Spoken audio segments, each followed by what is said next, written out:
Hello, everybody, and welcome to the Consortium of Universities for Global Health's webinar series. I'm Keith Martin, the Executive Director of the Consortium. For a long time, there's been a massive flow of weapons from the United States into Mexico and Central America.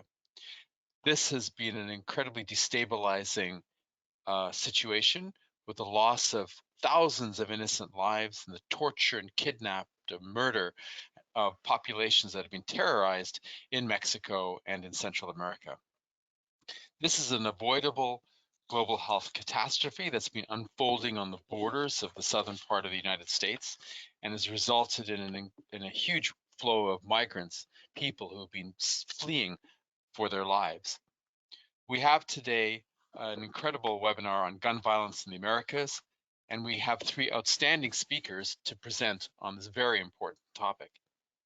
The first is Dr. Stephen Hargarten. Dr. Hargarten is the director of the Comprehensive Injury Center, Associate Dean of Global Health, and Professor of Emergency Medicine at the Medical College of Wisconsin.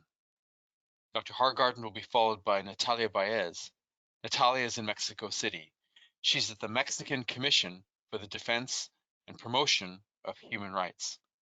And finally, the conversation will be followed by John Lindsay-Poland. John is from Stop U.S. Arms to Mexico. He's based in Oakland, California. So after our three speakers make their presentations, there'll be a Q&A, so stay on board, send in your questions, and stay tuned for a very, very important webinar today. So first off, I'm handing it over to Dr. Hargarten. Steve, over to you. Thanks very much, Keith, and thanks everybody for joining us for this webinar. We are keenly aware that this is being presented during the pandemic of COVID-19, and we understand that many organizations and leaders are focused on this viral outbreak. Our webinar is intended to begin an informed science-based discussion on another pandemic, gun violence, and the bullets that harm and kill people, and the guns that carry them. Gun violence accounts for over 250,000 deaths each year across our planet, with roughly half occurring in the Americas. This is the first in a series of webinars focused on gun violence in the Americas, beginning with a focus on Mexico.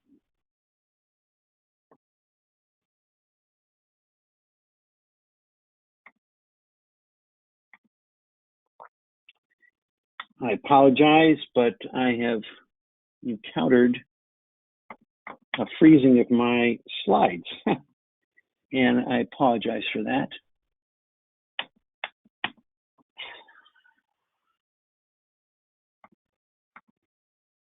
Okay, gun violence, focus on Mexico, focus on the guns, and the guns illicit and illicit movement from the United States to Mexico and beyond.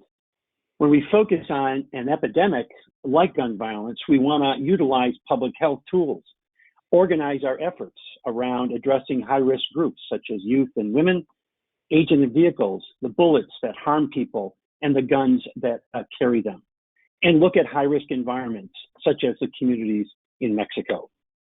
With this public health approach, we learn that we can employ many different strategies, such as we do with other kinds of epidemics, such as malaria, which has an agent, a biological agent in this case, a vector, such as a mosquito, with the environment that produces the mosquito that carries the agent of disease, water, and the host, high-risk children in cases in communities across the globe. For a gunshot wound, the agent is a physical agent, kinetic energy from the bullets. The vector or the vehicle are the guns that carry them in environments where there are homes, communities that are adversely affected, and the host, the homeowners, the youth, the women in the communities. This is an example of that bullet disrupting the humerus with its energy and mass. This is the disease that we're trying to combat. This is the public health challenge that we face. Here in this video, we see that the high risk energy that's decimated across this gelatin, which is a human facsimile of tissue, is disrupting this in a major way. This is the bullet that's carried by assault weapons that are moving from the United States into Mexico and Central America and beyond. And this is what we need to stop so that communities can be safe and healthy. And this is a static picture of what happens in human tissue with this view where this is a permanent cavity formation that is devastating to the human body. This is why this projectile is actually registered as a military weapon because of its devastation to a human target. So again, our focus on Mexico, guns, and public health. We want to look at policies and programs. We're going to be talking about this today. We want to have these programs and policies supported by research or evaluated with research, and we feel it's necessary to engage leadership of all sectors of civil society. Finally, we've learned a lot as we have utilized public health strategies to control vectors that come from an outbreak of a disease in Brazil. And we're concerned about the mosquito transmitting this virus into the United States. We're now going to be discussing how this export of assault weapons from the United States goes into Mexico and further into Central America and beyond. We feel that the public health approach is critically important to address this in a comprehensive way, and our following speaker is going to be discussing this in detail. So I'd like to turn this over to Natalia Baez for her presentation.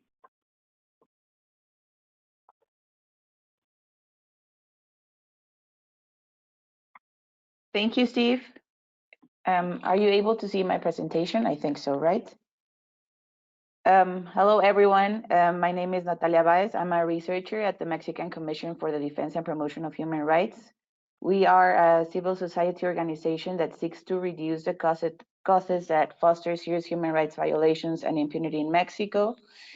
In order to achieve this, we have focused on investigating the abuses committed by military and police forces in the framework of the war on drugs.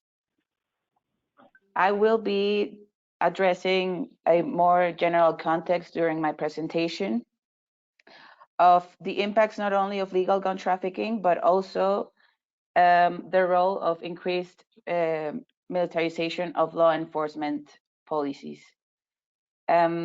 Just shortly, I would like to address the security strategy that was launched first by Felipe Calderón back in 2006, with the intention to reducing drug consumption and drug trafficking, as well as other types of organized crime in Mexico through the use of military armed force. In order to achieve this, several military units were deployed on the streets in support of local governments, which in turn triggered an escalation of violence in the country that continues to this day.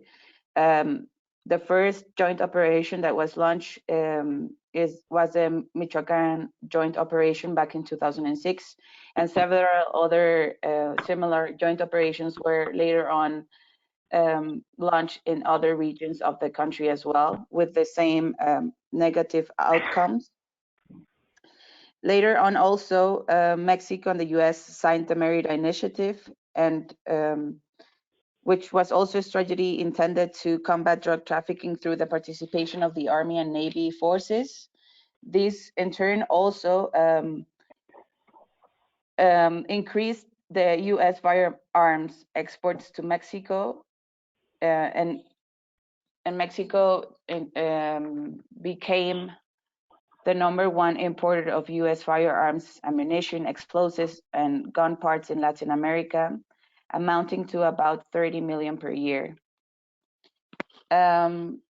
We know to this day also with the new administration of Andrés Manuel López Obrador, the strategy continues. A National Guard is now in place, supposedly under civilian command, but we know that also the institution's operational command, training, and equipment is military as well. The National Guard is staffed with military, naval, and federal police forces.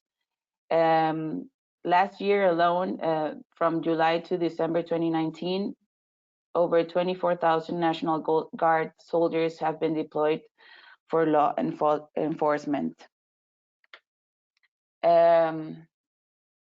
But just to show how the military deployment in public security has deepened over the years, now in the last 14 years, over 600,000 Army and over 100,000 Navy soldiers have been deployed on the streets to combat drug trafficking, and also in collaboration with other local governments.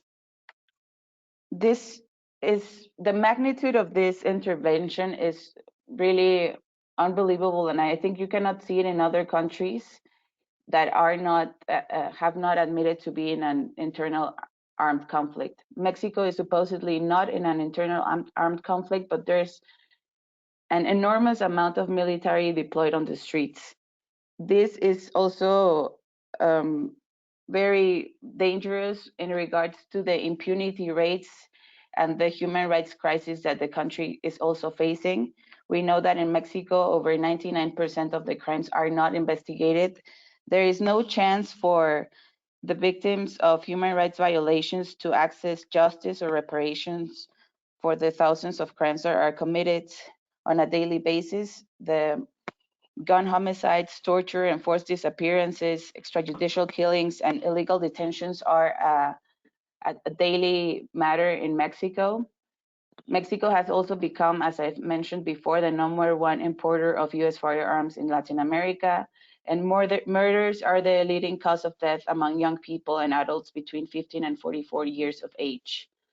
Well, now we can see also how the budget for the Mexican armed forces has increased over the years, which has also allowed the Army to increase their local production of firearms, but also to increase the import of firearms from the US. Alone in the last 14 years, or maybe until 2017, the Army had acquired over 400,000 weapons, of which only 2% were for exclusive use by the Army. This means that over half of the weapons that were imported from the US were sold to state police agencies. This also represents a problem because state or local governments are not able to, or do not have the capacity to and resources to carry and protect the weapons that they acquired from the Army, which are factors that contribute to the diversion of firearms into illegal trade or into organized crime. The main country the main exporter country of firearms to Mexico is the United States, followed by Italy, Austria, and the Czech Republic. And this is just to give you a more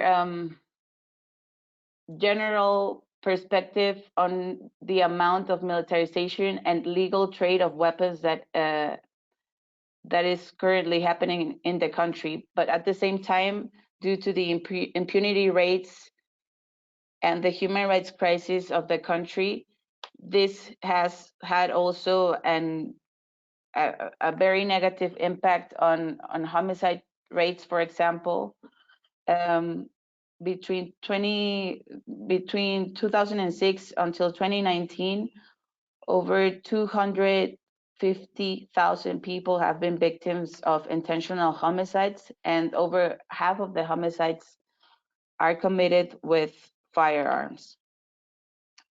Moreover, there are at least 13,000 investigations at the federal level of people that have been subjected to torture and ill treatment by Mexican authorities, and only 18 condemnatory court rulings regarding this crime.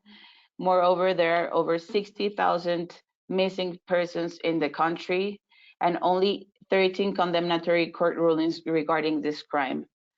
So the impunity rates are unbelievable in Mexico. And just to give you an example of how this has had of how you can see how government officials have also been colluded with organized crime, or how corruption has impacted this type of crimes.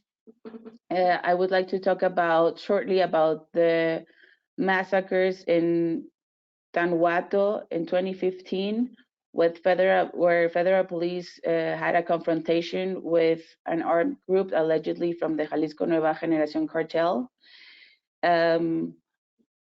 But regarding this, the National Commission of Human Rights in Mexico stated that civilians were tortured and that the federal police executed at least 22 people, while also trying to manipulate evidence and the way the bodies were positioned in order to change the narrative of what had happened.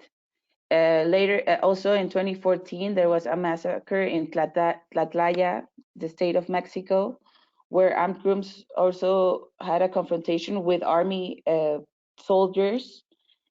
Again, the crime scene was alterated. There were between 12 to 15 arbitrary executions.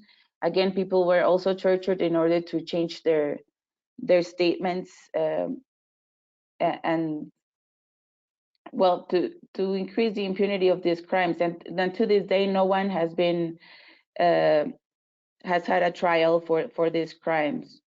So this lets us know that that killings and the violence in the context of the military intervention in law enforcement in Mexico has no consequences when trying to access to justice for these crimes. Just shortly, I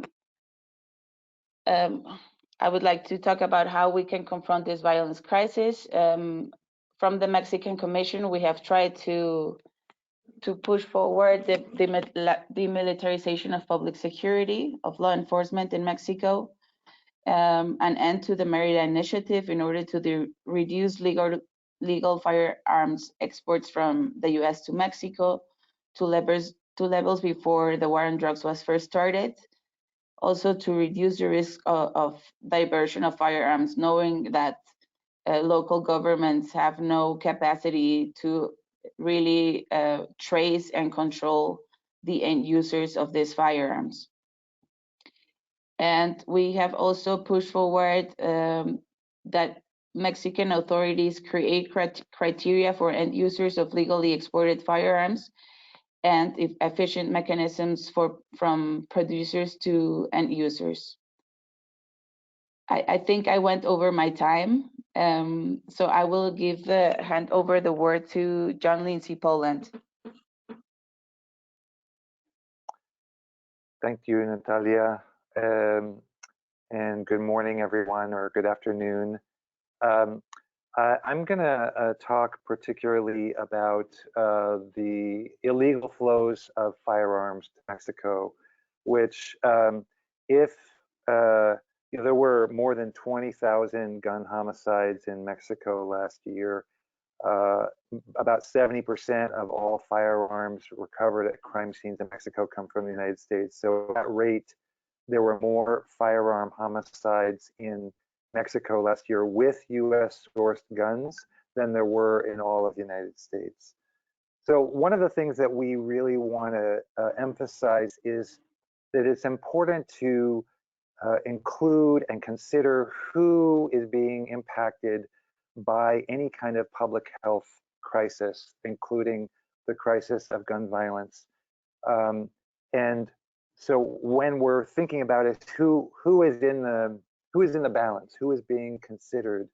Because so often when we talk about guns, at least in the United States, it's the impact of the US gun market beyond our borders is not being considered. So we want to address that as part of US foreign policy as well as domestic policy.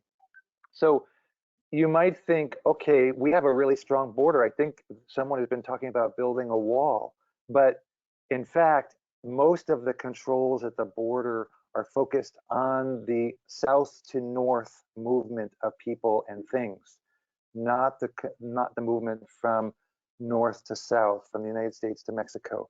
So it is actually quite easy to move firearms, ammunitions, and accessories from the United States into Mexico by foot, by container traffic, or by other means. And one of the reasons for this is that both countries have prioritized a massive amount of legal commercial traffic.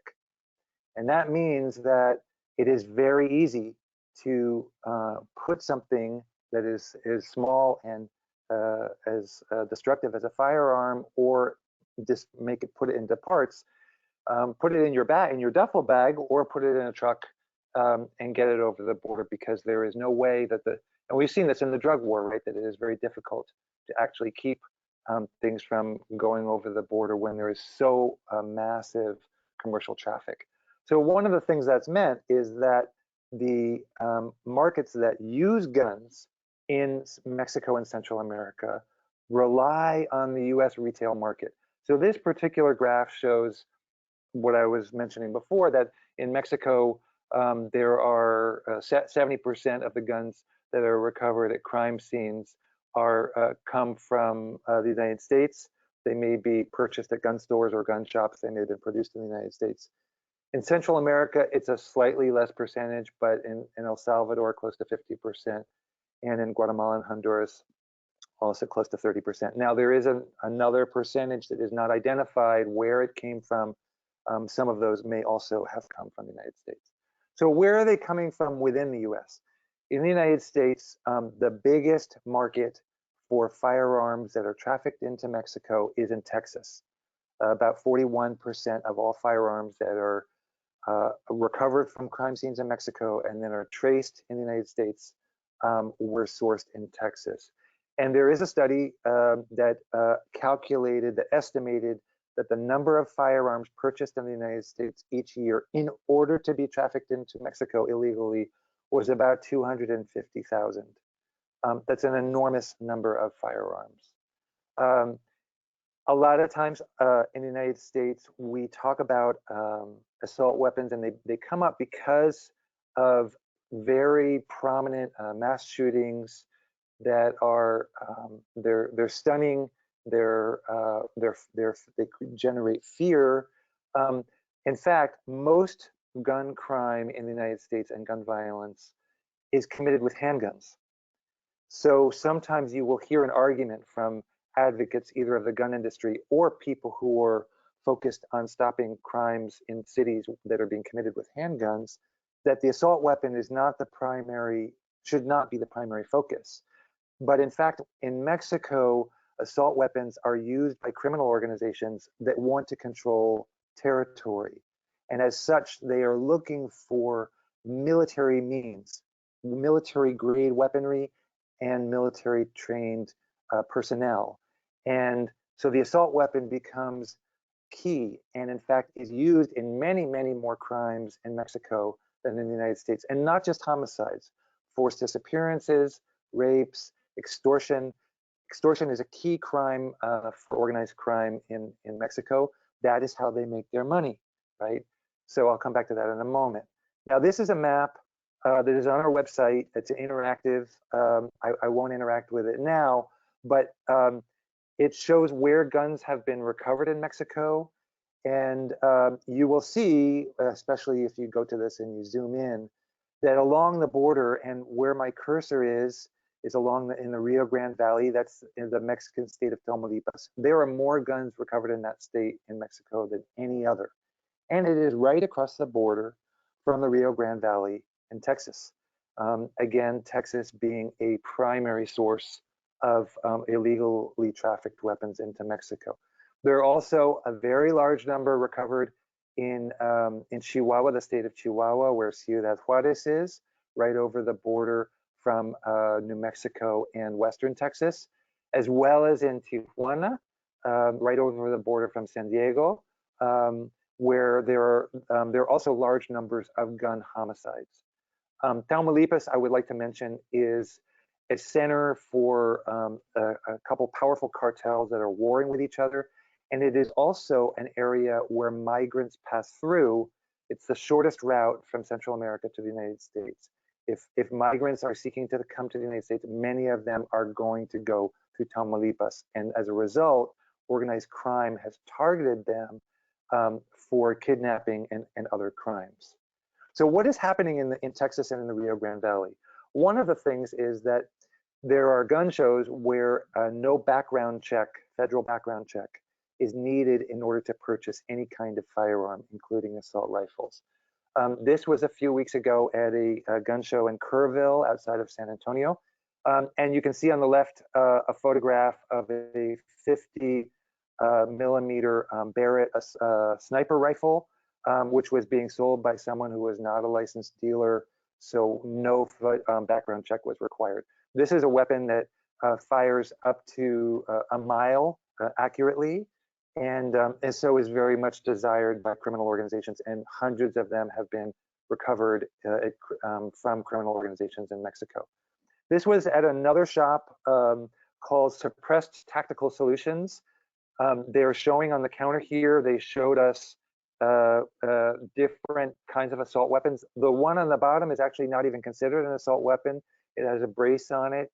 It's actually considered a pistol, but it has this brace on it, and so it actually functions like a semi-automatic assault rifle. This was in a town just 15 miles from the border, small town that has, not a big town, that has 20 licensed dealers. I called them a couple days ago. They are still open for business. This is another firearm dealer, and you can see they're selling a weapon that has a 60-round barrel, which is also something desired by any group that wants military-grade firepower.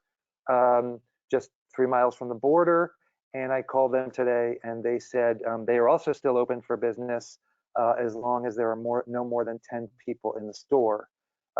So there is this whole question now about what is an essential business, what is an essential activity. Different states in the United States are determining this in different ways. There is a gun buying panic, including many people who have never purchased weapons before. So in some states, like where I am in California or in New York or New Jersey, gun dealers are not considered essential businesses or essential activities. In other states, they are. And so they more than twice as many requests for background checks have been submitted to the FBI in the last month as a month a year ago. And in many places, there's even a larger increase in the number of runs on guns. This is likely to have a long-term impact within the United States, particularly on suicides and domestic violence, as well as homicides. But we can also expect a long-term impact as those weapons slowly enter the illegal stream of market of trafficked guns into Mexico. It's also important to remember the accessories and ammunition. Firearms are durable goods, but they need to be resupplied. So magazines that are high capacity that can fire 30 rounds, 50 rounds, 75 rounds are particularly used by organized criminal groups or by mass shooters. And more than 100,000 of them were recovered at crime scenes in Mexico since 2011. There is federal legislation that's been proposed to ban the sale of high capacity magazines, which has not been moved even in the House of Representatives. Ammo is also an important component of this. There are some stores like Walmart that has ceased sales of higher grades of ammunition, but many places, and this is Academy Sports, which is considered still an essential business because they sell many other things. This is also just 2 blocks from the Mexican border in Texas, and they continue to sell high caliber ammunition, which is very easily smuggled over the border. So just one more thing about the impact on migrants. As we know, Central America, particularly Honduras, El Salvador, and Guatemala, have very high gun homicide rates, communities that are totally unsustainable for families to stay. And that is why they have been leaving. And many of their weapons, of course, whether they are state forces or criminal groups, are coming from the United States. They leave, and Mexico has become a transit country as a result. Once they enter Mexico, they confront armed groups, whether they are criminal organizations or whether they are state forces that are seeking to turn them back to the same communities they have just fled from. So the National Guard has been recently established by the new Mexican government. It was initially established to fight organized crime, but they have been, now they are rounding up migrants and turning them back. And then, of course, they are also armed. So the United States is implementing a number of measures that are forcing migrants into the danger from gun-supplied groups. Among them are the Remain in Mexico program and metering asylum applications. Now, just over this past weekend, the Homeland Security closed the US border to all but essential crossers. And that does not include people who are applying for asylum now or have already applied for asylum and are waiting in Mexico for hearing. Those hearings have been postponed until further notice. It's very chaotic, but now people who are fleeing are now in those situations in northern Mexico. If they do come to the border, of course, they encounter the Border Patrol, which is also armed and has fired onto the Mexican side, and US courts have upheld lower court decisions that allow Border Patrol agents to fire onto the Mexican side. Just quickly, many people are waiting because of metering. That is, only a small number of people were being allowed to cross over to apply for asylum. Increasingly, those people are Mexicans, not just Central Americans. So the darker parts of these bars in this graph show Mexicans who are seeking asylum, but they are also being turned back. Where are they being turned back? They're being forced to wait in camps where people are close together, where there is no possibility for social distancing, and in areas that are controlled by organized criminal groups that are heavily armed with US guns. So, for example, in this town of Nuevo Laredo, which is just over the border from Laredo, Texas, 8 of 10 people who were treated by Doctors Without Borders in October reported being a victim of violence in the previous 9 months. 43% of their patients said they had been victims of violence in the previous 7 days. And of those who returned to Nuevo Laredo from the United States in September, 18 out of 41 patients said they had been kidnapped recently. So we call for a number of things. A federal ban on assault weapons and high-capacity magazines is probably the single most important measure that could be passed by the US government. But it's also important to challenge the narratives of Mexicans and Central Americans and migrants as threats or security issue. Most of those people who are waiting for their asylum hearings have family members in the United States who they could join and shelter in place with social distancing. And they should be paroled into the United States. There are more chances for information to explore these things more deeply.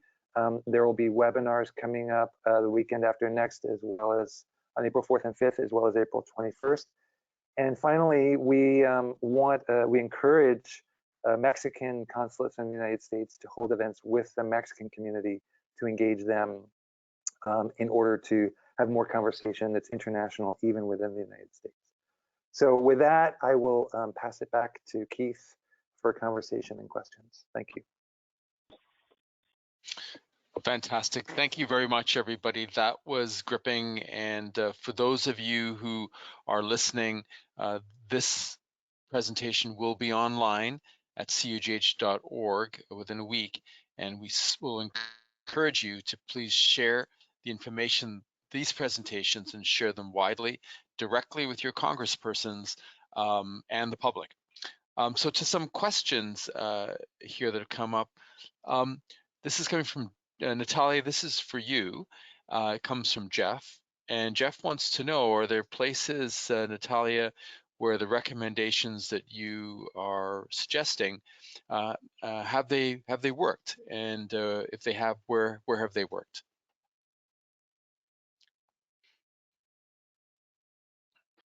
Well, I think the discussion on arms trade in Mexico has just been more in the center of the political discourse starting maybe last year, the end of last year, and now at the beginning of 2020. The Ministry of Foreign Relations in Mexico has also had several meetings with U.S. authorities and said publicly that they are very concerned about the U.S. firearms coming into Mexico, mostly, but the discourse is focusing mostly on the illegal arms trade from the U.S. to Mexico, and we have been trying to push on forward to also focus on the firearms that are already inside the country. We've had several meetings with Army authorities, with the public Secretaría de la Función Pública, and we're trying at least to push forward that the numbers and the information regarding legal arms trade in Mexico becomes more transparent. Because I don't know if I mentioned it in my presentation, but the Army is the institution responsible for legally acquiring firearms in Mexico. They are the only ones capable of doing this, and they are also in charge of distributing them to local governments and controlling the end users of these firearms. That is why we were trying to push on forward that, the Army becomes more transparent in the data they have made public, and that they also put some controls in place regarding the end users of the firearms. But until now, we have made little progress, although I think having these meetings is already a big step forward. Thank you very much. Could I add something to that, Keith? Yeah, of course. This is John. One I think to mention is that there was a U.S. assault weapons ban in place from 1994 to 2004. And when it was lifted, it was not lifted in California. It was lifted, when it expired. It expired for Texas and a number of other states. And the number of firearm deaths in communities across the border from places where assault weapons were suddenly available went significantly up. So the assault weapons ban did have a significant impact in Mexico while it was in force. Yeah, those are very important points, and it actually leads into the next question from Dean. And Steve, I'm going to hand this off to you, and then John or Natalia, if you want to speak to this too. But Steve, Dean wants to know: are there policymakers willing to lead on these policies? How aware are congresspersons of the connection between and how many weapons are flowing from the U.S. into Mexico, and the impact that's having on the flow of migrants north, and who these people really are, people fleeing from grotesque human rights abuses, people fleeing for their lives. So the question is, what are there congresspersons willing to lead on this? Or do they have proposals to address this? If so, what are they? Steve, over to you. That's a great question to talk about, and I'll just be brief and hand it over to John. I think there is a growing interest, or hopefully a growing interest, on the part of congressional leaders about this challenging issue of guns flowing into Mexico and adversely affecting migration issues and communities with escalating homicide rates. And so they're going to be varied across the country, and I think they need the congressional leaders need to hear from constituents about this problem, and I think they need to hear from leaders of civil society that this is an unacceptable public health issue for the Americas. But John, I think you have closer to this than I am in terms of congressional leadership. So there are several members of Congress who have taken some leadership on this. There was a legislative proposal to retain the oversight of gun exports within the State Department instead of transferring it to the Commerce Department, which the Trump administration has now begun to implement as a regulatory change. That came from Representative Norma Torres in Southern California. But many others have signed on to that legislation. Unfortunately, I think a lot of things in Congress have been stalled even pre-coronavirus. And so a lot more needs to be done to make them aware and make this a priority for preventing further violence south of the border. And what Natalia was mentioning about end user controls for gun exports is, I think, a key piece that is something that is not only for pressing on members of Congress, but also on the executive branch, because they're actually implementing a lot of these things. Thanks, John. It's really important. And Natalia, this question is for you, and it's from Emily and a couple of others. I'm telescoping these questions together. And the question, Natalia, is, can you tell us how exactly the guns that are being sold legally to the Mexican military and local security forces, how are they falling into the hands of crime syndicates? And maybe you could also address how destabilizing this massive flow of weapons into Mexico and Central America, what it's doing in terms of corrupting public institutions. Over to you, Natalia. Thank you, Keith. I think not only the flow of weapons is destabilizing, but more so the militarization of law enforcement in the country, and that we have throughout 14 years kept the same strategy, although we know it has only increased human rights violations and violence in general in the country.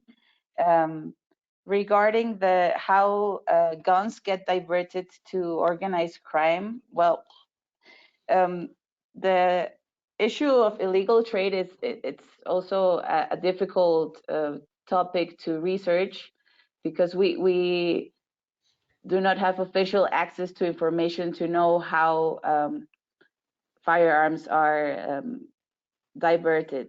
But we do know that legally imported firearms are then distributed by the army to local governments, and they do not have the capacity and resources to properly manage the guns that they are receiving. In this sense, a policeman, we see very often that there's, for example, municipal and state police forces with high caliber assault weapons, and they clearly do not have the preparation to carry this type of guns. And additionally, the infrastructure of police departments in other states in Mexico does not allow police officers to properly even save the guns inside these institutions. So sometimes they don't even have a lock where to put their firearm. There's no real controls or when the firearms are returned or taken home, for example, which also impacts, for instance, things related to gender violence, violence against women, for example, when officers are able to take their guns from work into their house as well. So and there's no follow-up. What we know and what we've talked with Mexican authorities, if a police officer loses their firearm or it gets stolen, there's no well, sort of punishment for this. So there's no follow-up on what happened to the gun, and there's also no trial being opened for those officials that lose their guns. So in this sense, this opens the door for even if regarding things like corruption, well, you can easily say, well, I lost my gun, but I sold it to somebody else, right? So in this sense, we don't know exactly what happens to the firearms that are being distributed to local governments, and that's what we are trying to push forward, that there's a control of the end users, but also that the army takes their responsibility to follow up on what happens with local governments. And Natalia, I think thank you for that. And I think you could maybe just as a short follow-up on that, maybe just share with the audience that, and all of you touched on this, it's murder is rampant as a consequence of this flow of weapons, but so too is sexual assault, rape, torture, kidnappings that innocent people are being subjected to. Can you just share with the audience the degree to which that has poisoned society and really terrorized societies from Mexico, Guatemala, El Salvador, and Honduras? Well, as I've mentioned before, the numbers regarding enforced disappearances are, for instance, only talking about enforced disappearances, are really unbelievable. Over 60,000 people have been forcibly disappeared from 2006 until now, only in 14 years. That this number really exceeds any reality or historic things that have happened in dictatorships, for example, in Argentina. Not even then were there so many forcibly disappeared people as there are now in Mexico. So this is obviously also related with the amount of and the type of weapons that government officials have access to. So this really has become some sort of arms race between state forces and organized crime groups, both being increasingly armed with powerful weapons that are used on the streets like normally. So in this sense, this has of course increased the human rights crisis in Mexico. And there's also a problem with clandestine mass graves in Mexico. There are over 3,000 clandestine mass graves in the country. This means the weapons that are coming in are undoubtedly killing thousands of people each year in Mexico. And what makes it worse is the impunity rates in the country that do not allow the thousands of victims of human rights violations to have some sort of justice or reparation for the crimes. I also mentioned the problem of torture. Torture is really, we have seen a systematic, generalized practice in Mexico. Police forces committed, also migration agents have been known to use torture. Military and Navy forces have also been subjected to trials regarding sexual torture and other types of human rights violations in the country. So this happens on a daily basis, and still we are focusing on increasing the gun flows and militarizing the country. Thank you, Natalia, very much. Steve, you're an emergency room physician, and you've seen the impact of as you just showed very graphically, the impact of a high velocity bullet on human flesh. What's forgotten about are the people who actually survive a gunshot wound. Can you share with the audience the trauma and the disability that you've seen in terms of your patients who have been shot but survived? Can you share the impact, the lifelong impact this can have on a person's life? Because I don't think people fully grasp the impact of a bullet on a person's life well after they've been shot.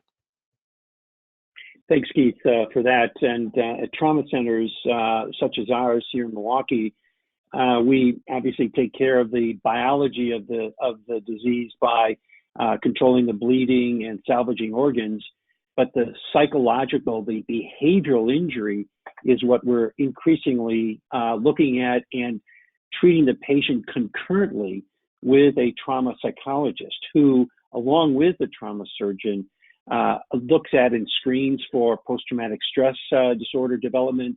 The individuals who do get shot have flashbacks, they have anxieties, they have feelings of retaliation that need to be intervened with so that they don't escalate their behaviors to an additional bad outcome. So yes, we are actually consciously treating patients who have suffered a gunshot wound with a comprehensive team that addresses their biological, their psychological, and their social determinants so that they can get back to their communities, get back to be employed in a stable housing situation. And so we're looking at this in a comprehensive way that I think is really, really important.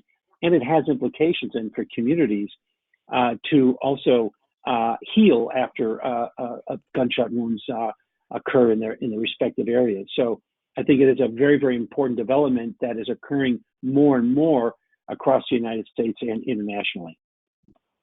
Eden, and the point also internationally, people who don't have access to those facilities when they're disabled live lives that are forever altered in very, very powerful negative ways.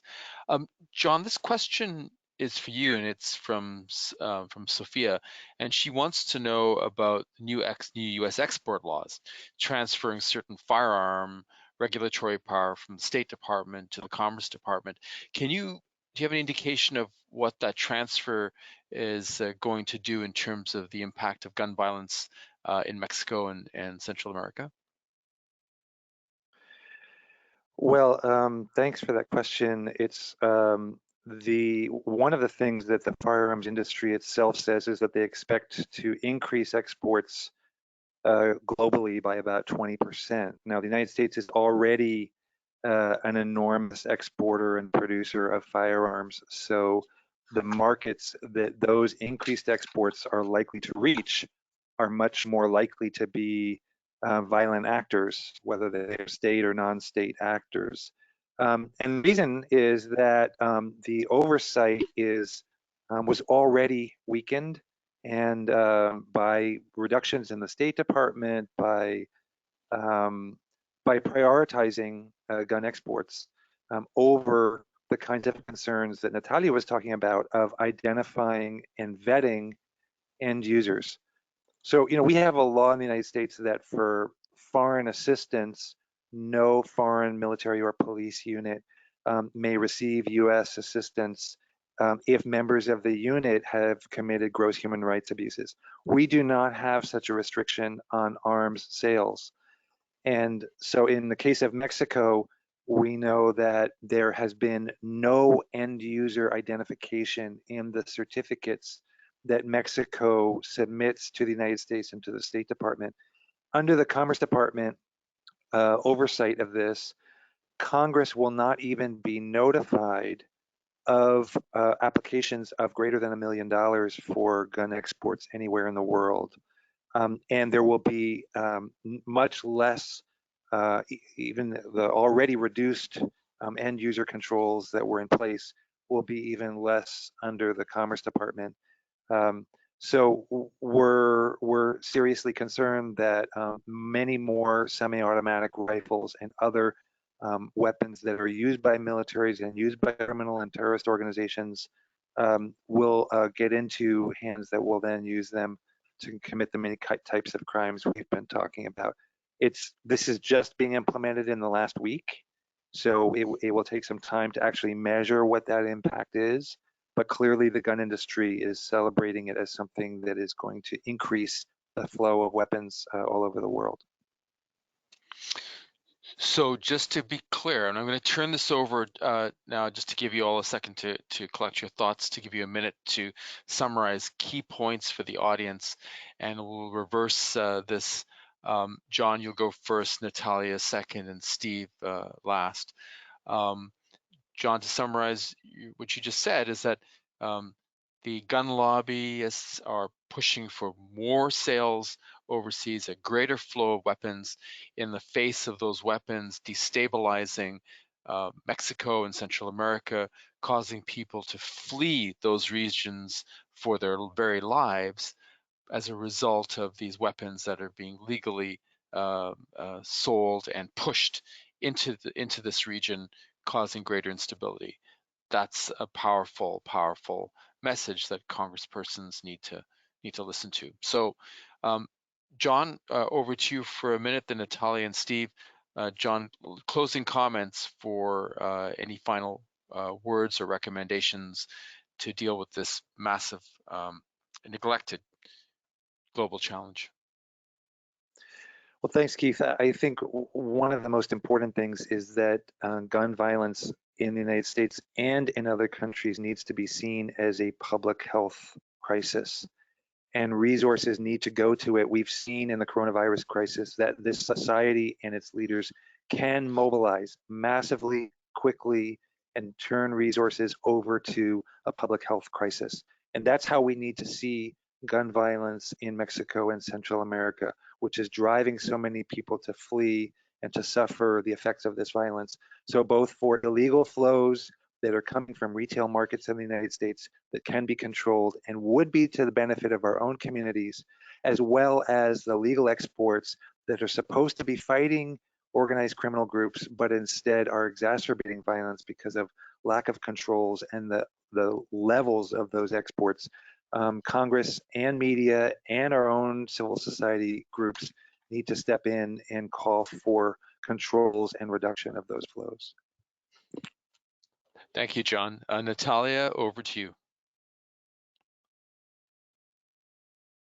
Thank you, Keith. Well, in the same manner of what John has just mentioned, at the Mexican Commission, we are really concerned that the security strategy is still the same, that we have